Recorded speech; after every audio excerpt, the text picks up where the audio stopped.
Honestly unbalanced. But stalking through your videos today, I've seen quite a lot of your lower rib cage and abdomen. You have a habit of like crop topping yourself and like a little boob tube. And I just wonder why don't you just get shorter tops? Like if you're gonna be out anyway, either go topless or just get like mini tops. Why insist on like lifting it up? Now, Have have you you found it seen the, brings you more followers?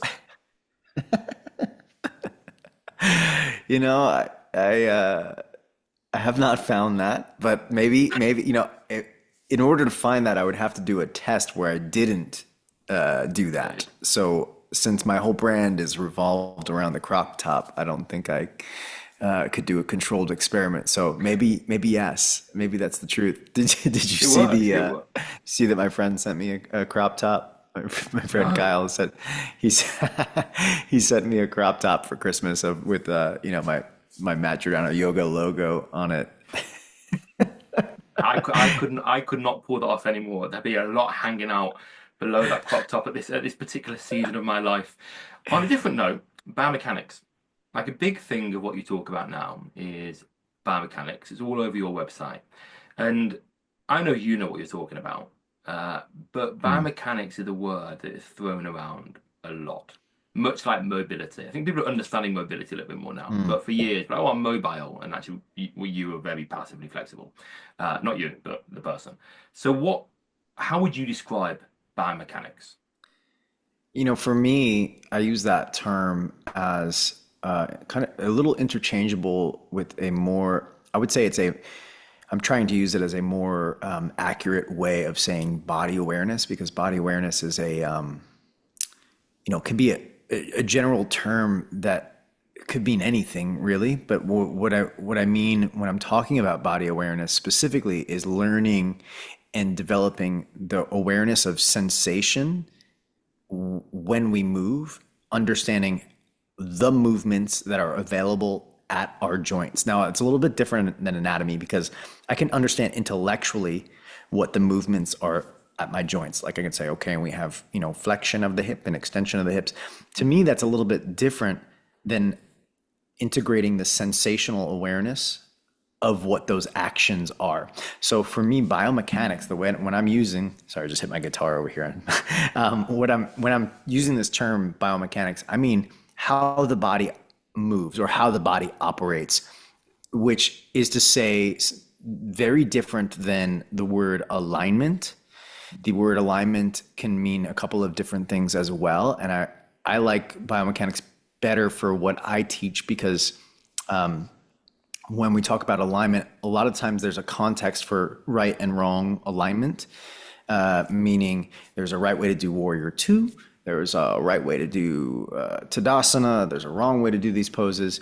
And while I find that beneficial for certain teaching styles and certain learning styles, I prefer to educate people on the available movements at each joint and what the possibilities or the range of options are when in a posture and when exiting a posture, when entering a posture, and how that applies to our everyday movement outside of yoga. So when I'm talking about biomechanics, I mean learning how your body moves, not necessarily how the human body moves, but how your body has the capability to move in different directions. And that includes muscle engagements. I include isometric engagements in biomechanics, and I include body awareness from a physical standpoint, from a kinesthetic standpoint, let's say a movement standpoint, muscles, or let's say the neuromuscular system and or the joint system. So I don't mean when I say biomechanics, I'm not personally referring to, how the heart pumps or how our organs are operating necessarily. And also, when I talk about body awareness, I'm also referring specifically to a limited portion of our body awareness. That is how our body moves from a physical standpoint, elbows bent, we call that flexion, and all the different ways in which we can create joint actions and or isometric holds of muscle engagements and so on. So that's what I mean personally when I'm talking about biomechanics. There's lots of directions we could go in from there. Let's maybe stick with that a little bit and think about an example. So let's say Warrior Two. when you're kind of newish to yoga or a newer teacher, you might instruct shape. This is a shape of warrior two. Let's Yeah. replicate the shape. Then there is perhaps a more dogmatic alignment, right? It has to be heel to heel, or I don't even know what the dogmatic alignment would be nowadays. They're kind of so distant from Yeah. it. But let's say it's heel to heel, knees pointing to feet, whatever. Okay. And that is the absolute alignment. Then I tend to talk about kind of alignment principles in unique bodies. Not because I care about that phrase, I'm attached to the word alignment, but just because I feel like I should say something about alignment. Not that I really like that word. Then if you were going to talk about biomechanics in a pose like Warrior 2, what kind of things beyond shape might you be talking about? Yeah, let's say I would say it's inclusive of shape because joint articulations create shapes. But what I would be talking about is potential, like in Warrior 2, potential muscle engagements. That's one of them, isometric engagements, such as when you're in Warrior 2, the inevitable muscle engagements that must be kind of must happen for the shape to exist are the quads of the front leg, the deltoids of the arms. So there are certain muscles that will engage without you deliberately engaging them if you are to take the shape within this gravitational field. Let's put it that way, right? So like if we were in outer space, different muscles would have to be worked in order to create the shape Warrior 2. But when we have gravity and the ground below us, certain muscles are inevitable. They have to be engaged for the shape to even any kind of version of the shape, dogmatic or whatever, just something that looks generally like Warrior 2. The front quads active, the deltoids active.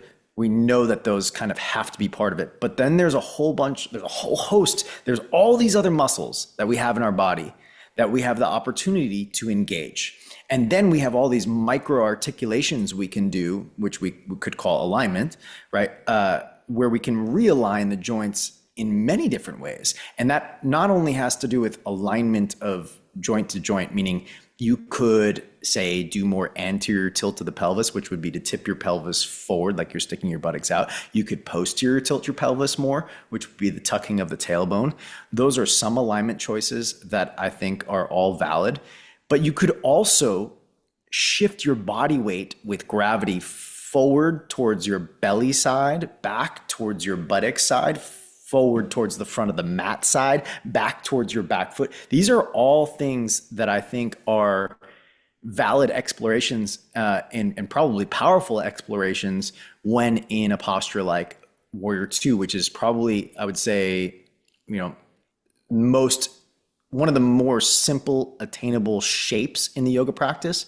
So when the shape itself is more attainable by many people, I think we have a better opportunity to explore all the different variability within that shape. So another idea is you can pull your feet toward each other isometrically, getting the inner thighs active. You can push your feet apart isometrically, which would probably be more of your hip flexors of the front leg, outer hip muscles called the abductors, abductors of the back leg. You could work more in flexion of the spine, which would get more of your abdominal muscles. You can work more in extension. You can decide to retract your shoulder blades, move them closer together. You can move them further apart. Anyway, I'm just spitting out a whole bunch of different ideas. Now you can focus on one area of the body.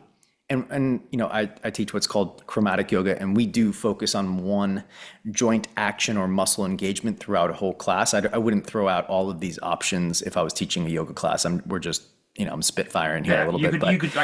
You could do an hour. You could do an hour monologue in Warrior 2 if you wanted. Yeah, but that would not be a good yoga class. I mean, it could be, that could be something where you're like, I'm going to do Warrior 2 55 times and explore all the different options. I think that would be overwhelming, but also probably very exciting. I haven't done it necessarily, except for like in a teacher training. Who would that be? So someone like me would find that exciting. But I think in a teacher training setting, I've probably done a decent amount of that exploration. But anyway, the way in which I personally teach and the way I've structured Chromatic Yoga is that we choose one either muscle engagement or muscle group or joint articulation, and it's woven throughout the whole class. And the way that kind of creates an informative educational environment of biomechanics is that if you're focusing, let's say, on the inner thigh muscles and you want to strengthen your inner thighs, well, in Warrior Two, you would pull your feet toward each other and you'd get your inner thighs active. Now, you could also do that in Crow Pose. You can take your knees to the outside of your arms and squeeze your knees in toward each other. Now you have your inner thighs activated. You could go to Frog Pose and pull your knees toward each other. You'd have your inner thighs activated there. You could be in Chair Pose, put a block between your shins, squeeze it. Now you have your inner thighs activated. So we create like sequences like this where you focus on one muscle group or one joint articulation, joint action, and it's woven through the fabric of multiple postures. And to me, I kind of created this system so that each class you are learning about one area of your body and having a heightened sensational experience. Like, oh, now I feel where that muscle is, or now I feel how I can do that joint articulation. And I've done it in multiple shapes and in multiple relationships to gravity. It could be feet on the ground, it could be feet off the ground, like I said, in Crow Pose, and different areas, with knees bent, with knees straight. You can do it in handstand. The world is your oyster. If you are squeezing your legs toward each other, you're going to leave that class, if you do it over and over again, with a heightened sense of awareness of your adductor muscles and what those muscles do. So if you have a heightened sense of awareness of the muscle group and what that muscle group does for you, to me, now you've kind of improved your body awareness or biomechanical understanding, how your body operates, in other words. And it doesn't really matter what those shapes were necessarily, only that you've utilized those shapes to explore a new understanding of your body. It sounds like we're teaching in a very similar way. One thing to ask is, so in a public class, a public drop-in class, let's say you're exploring your abductors for part of that class, would you still make sure you acknowledge that for most people coming to class, not everyone, they're going to come to 1 or 2 classes a week. That class is an antidote to life. And they want to move their body in multiple directions. They want a bit of back bend, they want some deep flexion, they want extension, they want to explore the shoulders, they want to explore the hips, they want to move their body in so many different ways. So would you try to make sure you're still kind of giving some awareness to most body areas, although there is an emphasis and a bias towards cueing a particular action at a particular point? Yeah, so are you, let me see if I get the question right. Are The you question- asking, yeah, go ahead, rephrase it. So the question is, although you might be focusing on a particular action in a particular area through multiple poses, would you still make sure the class moves the body in most directions? Acknowledging that most people that come to a public class, although there is a bias, kind of still want to move in all directions because they might only come to 1 class a week. I don't tend to teach in all directions per each class. But inevitably, yes, like there's going to be upward facing dogs or cobra poses, even if I'm focusing on flexion of the spine, which is rounding the back, right? So I still teach in I guess a vinyasa like format or a hatha based format where you have sun salutation type, something that looks like a sun salutation. We have standing postures, a standing series, cool down postures, and shavasana. So there's inevitably going to be multiple directional joint articulations that are happening through the various poses. We just change the poses to accommodate the one highlighted thing that we're doing that day. That doesn't necessarily mean that anything else is off limits, like counter poses doing the opposite is not off limits at all. Is for me, like, I just noticed that a really powerful class is when I have focused on, as a teacher, when I have really focused my attention on verbally cueing that specific action. As soon as I start going, 1 to 3 actions, as soon as I get going into like 4 or 5 different directions, it becomes very hard for the practitioner to walk away knowing like, this is the thing I learned. And there's less of a sense of mastery. And it because when I've taught a class where I've really focused in on one thing, when people walk out, they're only talking about that.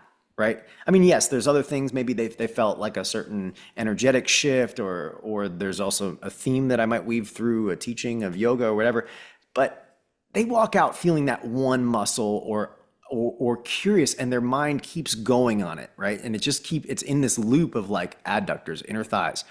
For example, I can say from a practitioner standpoint, my stepmom, I remember, taught a class on retraction of the scapula, moving the shoulder blades together. And we focused probably on a week of classes on retracting the scapula. And I found myself one day going to open up a door that was heavy. And instead of just kind of yanking on it, my mind said like, oh, I'll probably have, really rapidly this happened. I'll have more power if I retract my scapula. So I thought about pulling my shoulder blade to the spine as I opened the door, and suddenly the door opened much easier. That to me is biomechanics. It's like, instead of just kind of like yanking on it however I habitually would have done, I've now employed more muscle groups and more joint actions that are involved in the pulling action, right? So it's not just my elbow joint, or it's not just my glenohumeral joint. It's the whole thing. It's the scapula, which is scapulocostal joint, plus the glenohumeral joint, plus the elbow joint, all participating in one event to create more power to open that stuck door, right? So to me, focusing in on one thing, and I will say that's my goal. I'm not always successful as a teacher. A lot of the times I'll I get distracted, like, oh, this person's, needs to do this, that, and the other thing. But my goal is to like say, you know what, that's probably not so important right now. If I look at like a thesis paper, you try not to go off in like 50,000 directions. You try to stay back to that thesis statement, right? You try to keep coming back to that, and every point is to try to prove that thesis. That to me is how I like to structure a yoga class in a yoga setting. And I'm not saying that that's the only way to teach, or that's like the holy grail of teaching or whatever. That's just how I prefer to learn, so that's how I teach. But I think it also massively facilitates self-inquiry. Like, yoga is a practice of Right. self-inquiry in many senses. And part of that is self-inquiry of the most tangible part of the universe you have access to, which is your physical body. And as you say, if you can actually explore not just like the soloist moving in the body, but the whole symphony and how it kind of intricately plays together, then that actually changes your life in terms of how you move your body in space off the mat. It's not just about passive flexibility. That is a big thing for me.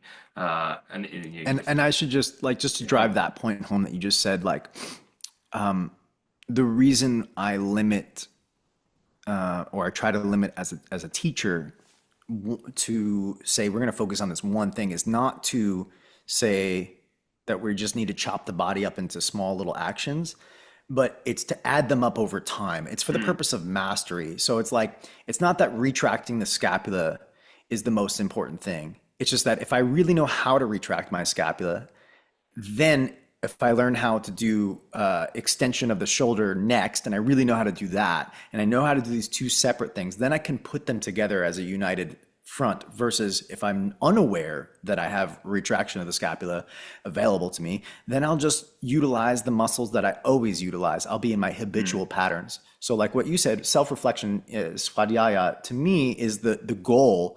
It's like we segment or separate for the purpose of getting to know that one action or area of the body or one thing in our life better and more profoundly, so that we can bring it back to an understanding of the whole system and how the whole body works, biomechanics.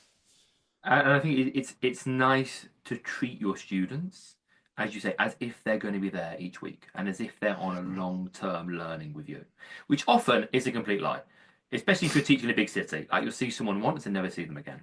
Not any reflection on you, it's just their life and the amount of stuff that's available to them. But I often say this when I teach CPD for teachers, is try and sequence over time as if that person, you're going to see them again and again and again and again. And one way I often start class is, guys, we focus on this last week, whatever it is, this is the development of that. Even if I know no one in front of me was there last week. Because it kind of persuade the people there that, okay, well, there is a long-term learning that I could be participating in. But that leads to, I guess, to the next question. I know you don't teach loads of public classes anymore, if any, I'm not sure. Comes out in a second. But you talked on your website about, to some degree, about the yoga community being slightly diluted because there is so much more on offer now, which is a good thing that more people are doing yoga. And at the same time, I've noticed because there's more people teaching, more people doing, it's very hard in a public class setting to find people that actually really want to learn. Or if you Mm. do, there's also a massive percentage of the class that just are dropping in randomly because your class worked for them at that particular time in that particular location. And I love teaching the deep stuff and getting technical. But I've noticed over the last few years that kind of getting increasingly hard, in a big city at least, to find an audience. And I wondered, have you or any of the people that you train that are teaching more regularly in cities, have they encountered that? Or what would be your advice to them if they were faced with that? And that balance Um, between what they want to do, so and what it works commercially and gets people through the door.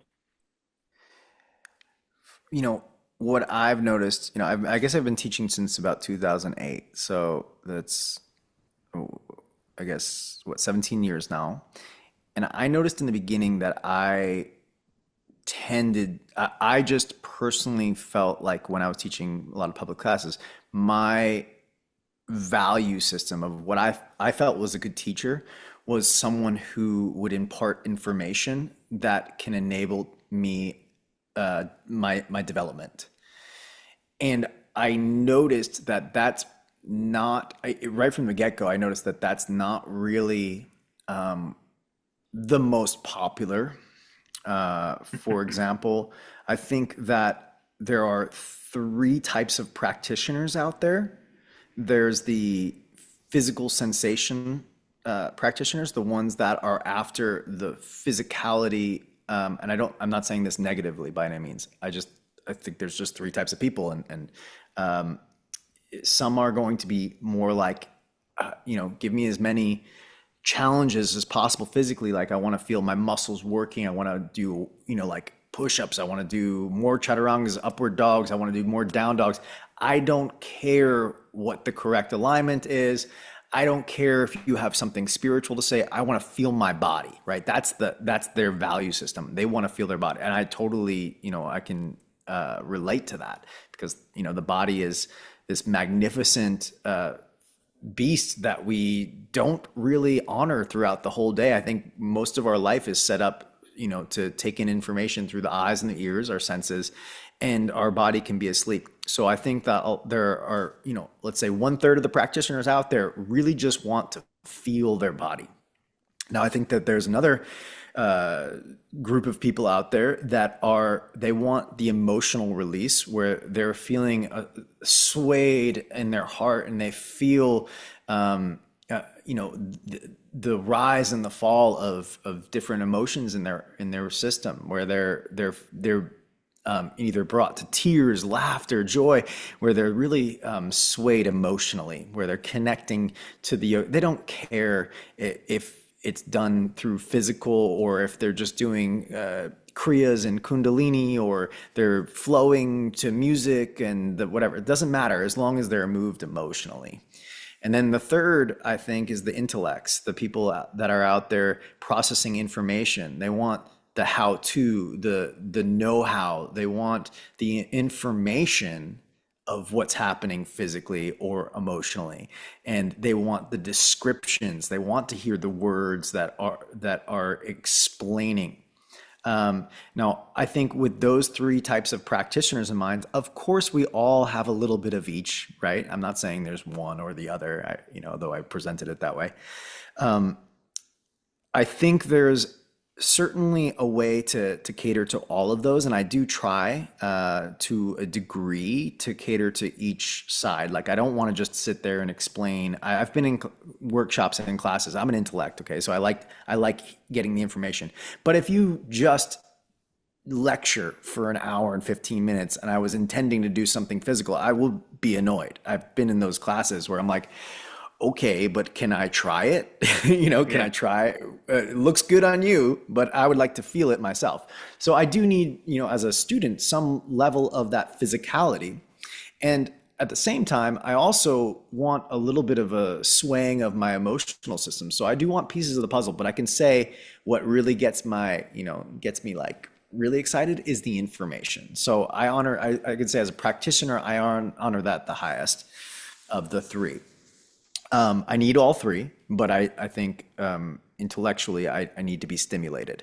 And as a teacher, I therefore am presenting that first. I think priority in my teaching is imparting information, and integrating that information is second, even though I think that's, you know, just as valuable. So how do you integrate information? Well, you have to put it into action, which we can call asana, or if you were in a teacher training, you'd be practice teaching. And then third is to have an emotional tie to that, which can be through the teachings of yoga, or it could be through music, or it could be however you are getting the emotional stimulant, right? And that's my order, and I'm very clear on that. I'm not saying any of those three are more valuable or more important than the other. I think it's really great as a teacher to recognize where your values lie, first as a practitioner, of course, and then as a teacher, and then make choices based on that. I know if I can get really intellectual, and so if I just am giving a lot of information, I have to stop myself and be like, they need to integrate it. They need to get into their body. They need to experience it. And I know if I'm just doing those two things and it's emotionally dry, I'm going to be leaving another part out. So I'm trying to bring in some emotional quality and talk about the heart and talk about, you know, I think we're emotional beings. So we need that piece of the puzzle.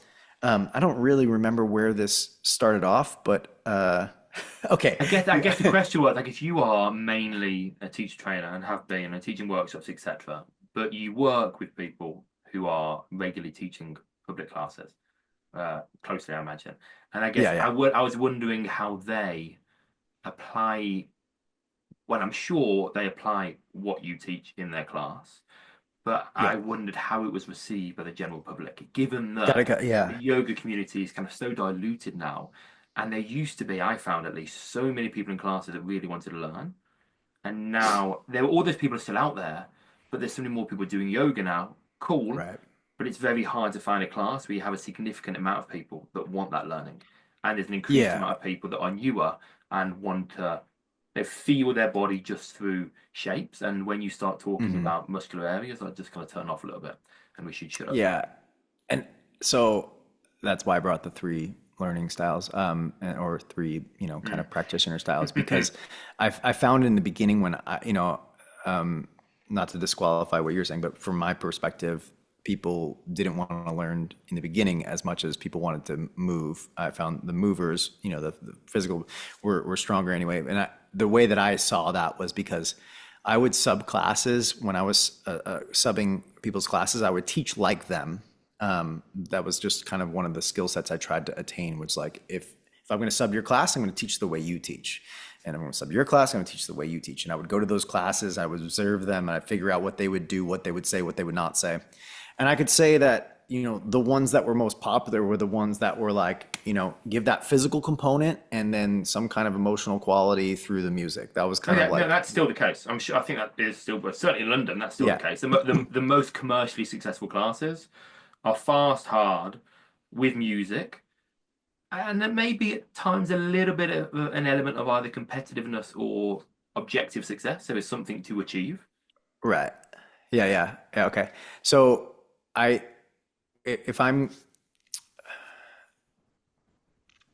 what I would say is like, okay, so if we, personally, that's always been the case that for me personally, the learners have been less in the popular, you know, the intellects, less wanting, less of those than the ones that want to move. And I think probably partially because you use your intellect all day long. So now you want to come to yoga and like let that rest. You know, I think that's probably one of the reasons why. And I think the intellectual kind of people that are drawn to yoga are the ones that are going much deeper with their practice. The ones that are not just utilizing it as like, okay, this is my workout for the day, or this is my physical connection. They're thinking like, I really want to explore all the different pieces of the puzzle in this and have this transform my life more than just, you know, physical, but deeper. And again, I'm not trying to honor that type of you know, I'm just speaking from my perspective. which is probably false, but nonetheless, that is my perspective. I think you see it, those that are intellectual in nature with the yoga practice become yoga teachers. They do the teacher trainings, they do more learning environments, so they go further with it. They spend more hours doing it. It's not just a 3 days a week at this lunchtime hour. And I think what we're talking about, like, in modern day yoga, there's less people perhaps that want to do it, but I think it's always been that way, that less people want to be learners. I just think that a lot of the learners are now probably investing more of their time in teacher trainings, or doing things. And I do notice, when people do teacher trainings, they have a little lull afterwards where they're not doing classes anymore, because they need a break or something like this. But yeah, let me answer a couple of, you asked if I teach public classes. I teach online public classes, and I teach, so it's 10 classes a month. I call them immersions. Basically, there's a focus of the month. And so I have, everybody signs up for the month, but we have people coming in and out. So one class might have 30 people in it. The other class might have 70. The other might have 15 or 10, depending on the day and what people's availability is. But it is online. It is a little bit different of an experience. I don't. I also know that people are going to be watching it afterwards, so they get the replay. So I'm thinking I'm teaching to the whole group. But I guess I'm just I guess the point I'm trying to drive home is that if you are aware that there are these three types of people, and without dishonoring your kind of value system of what you feel is what makes a great yoga teacher, if you don't, without dishonoring that, but acknowledging that there are going to be three different types of practitioners out there, and trying to cater to some of them, not because, not for the purpose of catering to somebody else, but for the purpose of honoring different learning styles and different intentions. I think when I teach a really good class, I hit on all three.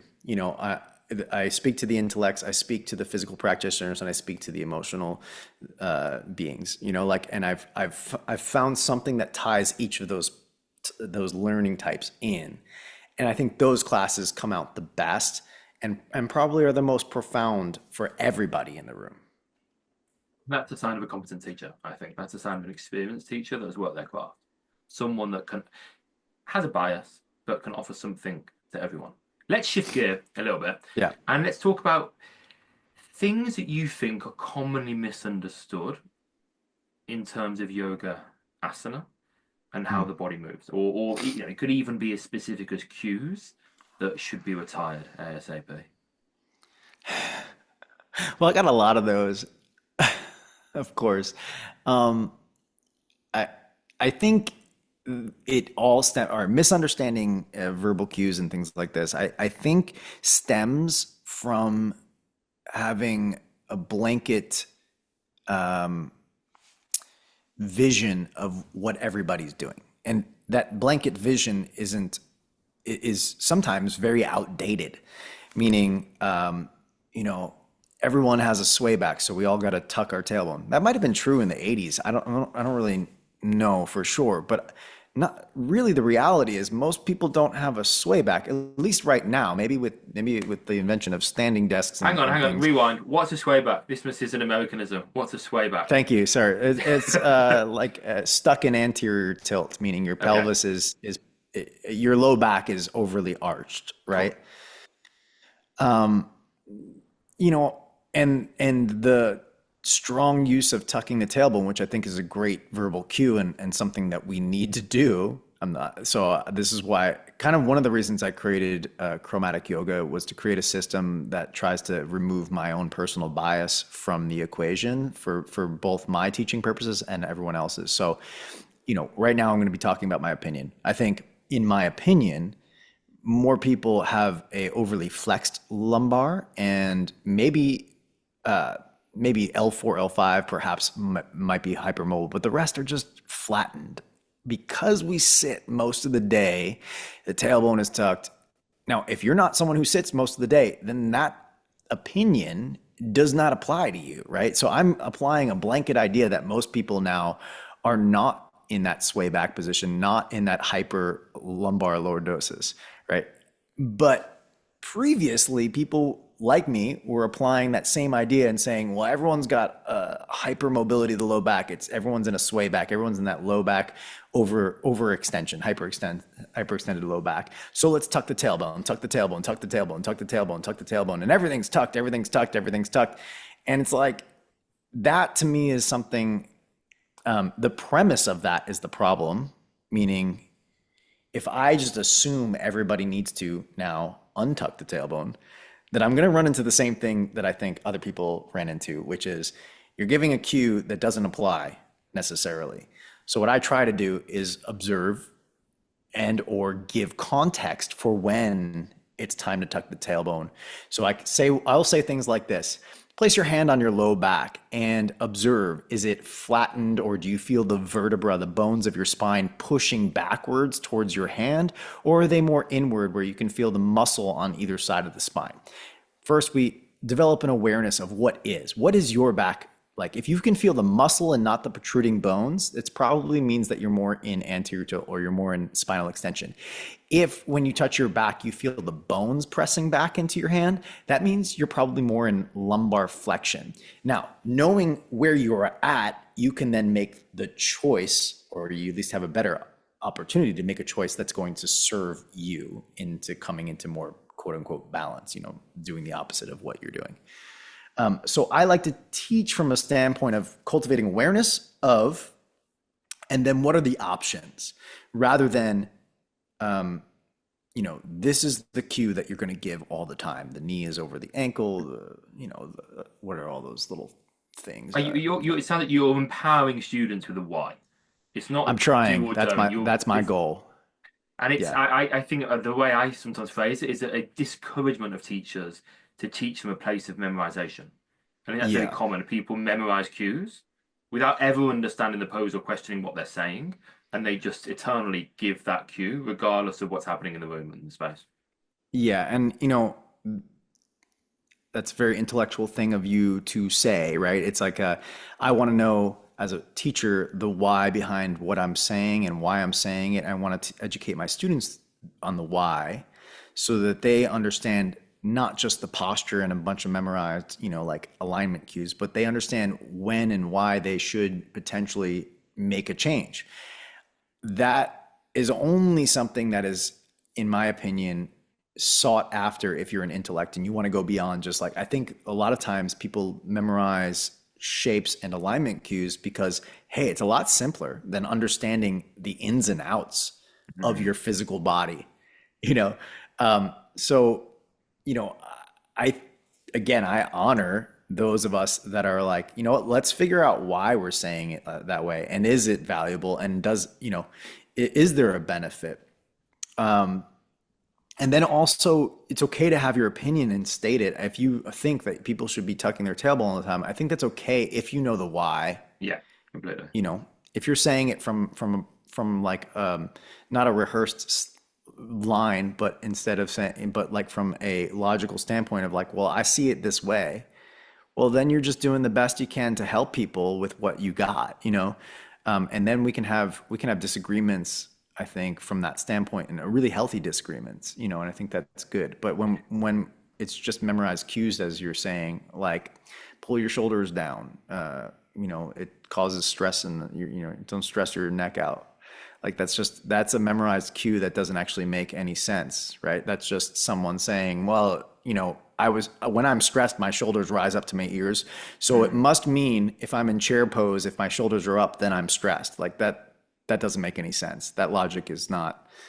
I would hate any of my teacher trainees to say, do this way because my teacher Adam says so. I would hate that. I'd hate people to say that. Because I don't want them to memorize what I said and think I'm gospel. I want them to leave ever questioning what I say. And my hope is that if they came to my training in 5 years' time, I'm saying something different and giving different reasons. Yes. Yeah, I'm with you on that. I agree wholeheartedly on that. I want, and I actually tell my chromatic teachers, I tell them like, I'm totally cool with you disagreeing so long as you know why you're disagreeing, and in the last training we had, it was great because some people were teaching these visual demos and they were doing things, or they're educating and asking for alignment cues or muscle engagements or whatever, the opposite of what I normally do all the time. But their logic for why they were asking was on point, and I was like, I love it. I want to do it that way now because they had the why, they thought it through, they have a basis for what they're asking, why they're doing the alignment, and it has a whole system behind it that, like, okay, cool. Now I can get on board and I can try it out and I can feel it, and then I can ask myself, does this work for me? You know. I think the one two-word sentence that I think is powerful in this situation is it depends. It all Yeah. depends on the Yeah. body. It depends on the intention. It And nobody depends on the wants to class hear that. format. Yeah, but it all depends. It does all depend. Yeah. Workload now. I noticed, I think on one of your stories or like something you put on social media, you wrote about the team. And then in our email exchange recently, you wrote your manager. So how has it been like delegating workload and taking on a team? And I think a lot of people struggle with that. Like I do. Like I don't have anyone doing anything for me. Like I do everything myself, which is stupid, and far too much work and pulled in all directions. But was that an easy process, delegating, and how did you decide to do that? Yeah, no, I'm not a delegator, and I'm also not very good at team management or putting things together. That I'm a do-it-yourselfer kind of guy to a fault, and it's look, the reason I brought on a manager many years ago. I've had a manager for my in-person business for a while now, actually, and the reason I did it was, or the reason every time I add a team member is because if I fail at something enough, then I realize that I'm not suitable for that job.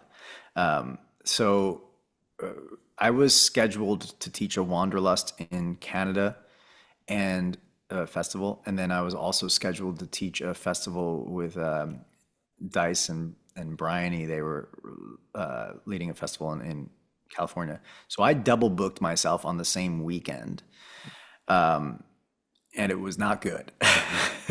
Which one did you go to?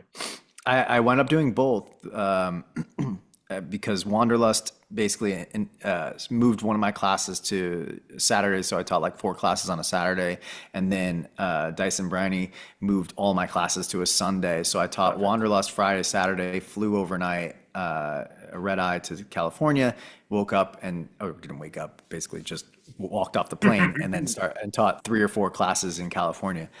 It was miserable and it was a terrible mistake.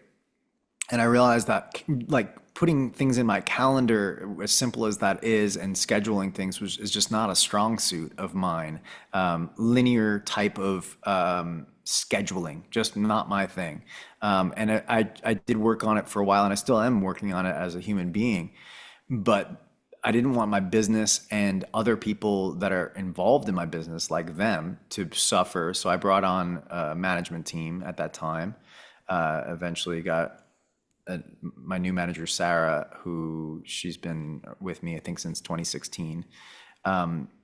And I'm, I think one thing that's super important to me, and I've acknowledged every time I hire a team member and I express this to them, is like, if I have somebody on my team, I personally want them on my team so I don't have to do anything. Yeah. Whereas I know, like, my wife, when she has a team member, she wants to still like be in the know and like and be up on what's happening now and what's happening behind the scenes. She wants to know. I don't want to know. I just want to know when I'm going where. What kind of just things like, what kind of things do you delegate to team members?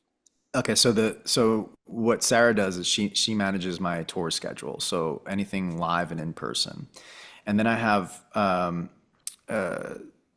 mentors that are on my online trainings because I knew right away, actually, on that front, that I was not going to have the time to both be creating online courses and managing everybody that is in the courses and giving them appropriate feedback that they deserve. So we brought on mentors right in 2020, and we have so every online teacher training, everyone is assigned a mentor, and that they get all this feedback from those mentors. So that's other team members. But then I have someone who Trish is her name, who writes my blogs that go out every Thursday, and she edits the video for those, and it's and she does an outstanding job. Everybody knows that, it's not me writing the blog, it's her writing the blog. It's just that she takes a snippet from my immersion classes, and then she breaks it down in writing and provides everybody with the free tutorial that is on my newsletter.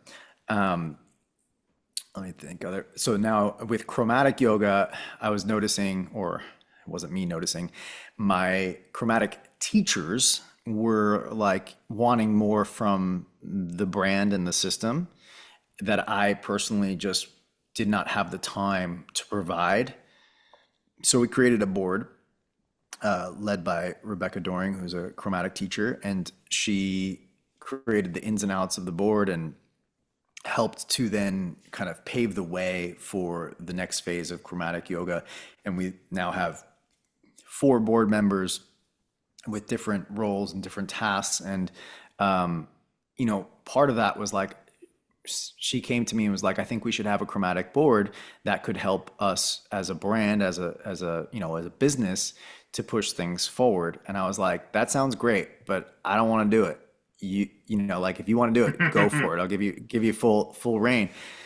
And I find that so long as I'm clear with, the guidelines that I need, like that I want, or my opinions or whatever, it's great to just let somebody else take over. There is a training period, to make sure, like Sarah always, there's every year or so, I have to just update her and be like, hey, we need to make sure that like there's no 8 a.m. classes in Europe if I'm teaching at a festival, and I'm jet lagged, that I don't need to be teaching at 8 a.m. Things like that have to be updated every now and then. But other than that, I try to give people the power that are on the team to run it the way that they see fit, because I think they do the best job when they're doing it the way that they think is correct, so long as they know my basic preferences. As this is like from a personal, not a personal question for you, but a personal interest question.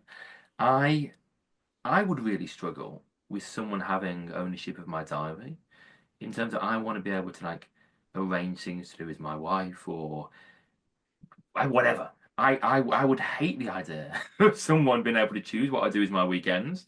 Was there ever an issue for you, or was it that, and did you conquer it, or was it always fine?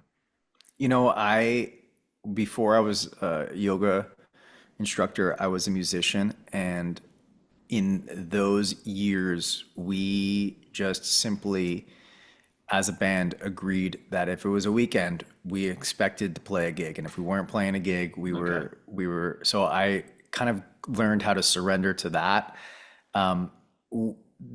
It's up to me in this kind of stage of the game to put on the calendar if I need a weekend blocked off. Yeah. And a lot of things, I have to know ahead of time. And that includes things like, I'm a musician now and I play gigs. I put the gig on the calendar, and then that weekend's off limits. I have to know that, of course, I'm making a sacrifice to, play at a local bar for whatever, $350 versus go and, teach a training in Europe or whatever.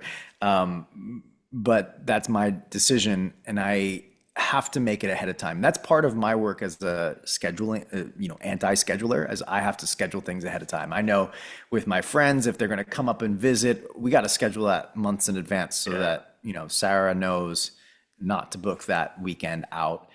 But a lot of things have become, I guess, more predictable. They were unpredictable for a couple of years there with 2020 and 2021 or whatever. But, prior to that, I had a kind of a predictable tour schedule. It's like I knew what month, what festivals were happening, and could expect that I was going to be teaching at those festivals, and then organize trainings around that. Things have changed a little bit now, but we kind of know, Sarah and I kind of know when things are happening. We try to clump stuff together a little bit. It's like if I'm going to be over in Europe, well, let me just teach another thing in Europe. So on and so forth. Sounds like you got it sorted. Yeah. Sounds like you're good. Let's do some quick fires. Okay. You My good? worst nightmare. Let's go. Let's do a few little quick fires, and I'll let you get on with your day. Yeah, one day. Just a side note: there's an Avicii documentary on Netflix now. So Avicii obviously very sadly passed away, uh, Yeah. and that scared me even more by giving my time away. I'm not that I'm doing anything at the level of Avicii, but yeah, that story was frightening for me. Anyway, quick fires. Okay, what would you do more with your time if you had more time available? I think you seem like you got a fair bit anyway, the way you manage your time. But if you had more time, what would you do more of in your life outside of yoga and music? Well, it would be music for sure. I mean, outside of music, I'm not sure. I guess it would be spend time doing nothing on the farm and just enjoying the slower life, But if I had more time now immediately, I would probably fill it with as much music as possible, writing music, recording music, and touring. Any new habits you're trying to add to your life at the moment? Um, what am I trying to do right now? There's always something I'm working on. What is it now? Um, Gosh, these things are so internalized. I don't often talk about them, so I don't actually know. There is something, and it's not coming to my head. Mm. But keep going. Let's see if I We'll can. park it. If Let's it do another just one. What yeah. what misconceptions do you think people have about you? I think people think I'm serious, which I can be, but I'm super goofy and not serious. And I think a lot of people when they meet me in person, well, I know that's a misconception because when they meet me in person, they go, "I thought you were way more serious," and I go, "Oh, Yeah. why?" And what's the simplest I get it. what's the simplest way to describe your philosophy of life? Um, I think my philosophy of cultivating appreciation and gratitude. I mean, that's really everything that I try to do is that's at the core, whether because it's like working through all the hard stuff mentally, emotionally, physically, is all about just coming back to a place of appreciation and recognizing like that this life is a gift. Lovely way to end it. But what's coming up for you? What's going on? What can people do to spend more time with yourself? Well, I got, I got the always online teacher trainings, 200 and 300 hour trainings. I also have the, online immersions and things that I run, those 10 class packages basically. But I'll be, in Europe, I'll be in Sweden in March. I'll be in, I have an Italy retreat in April. I'll be in China as well in April. And then if you want to become a Chromatic Yoga certified teacher, that's going to be in June of 2025. There's going to be one or two of those trainings per year. So if you're listening to this at a later date, you can always check on theyogimat.com or we're rebuilding chromaticyoga.com now. I'll be at a bunch of festivals around the US and Europe, but theyogimat.com is probably my Instagram, theyogimat, is probably the easiest way to keep up and see where you can practice with me. Sweet. Thank you so much, man. Yeah, hey, thanks for having me. It's such a fun time to chat and connect with you, and I appreciate your questions and your inquiry over here. Honestly unbalanced.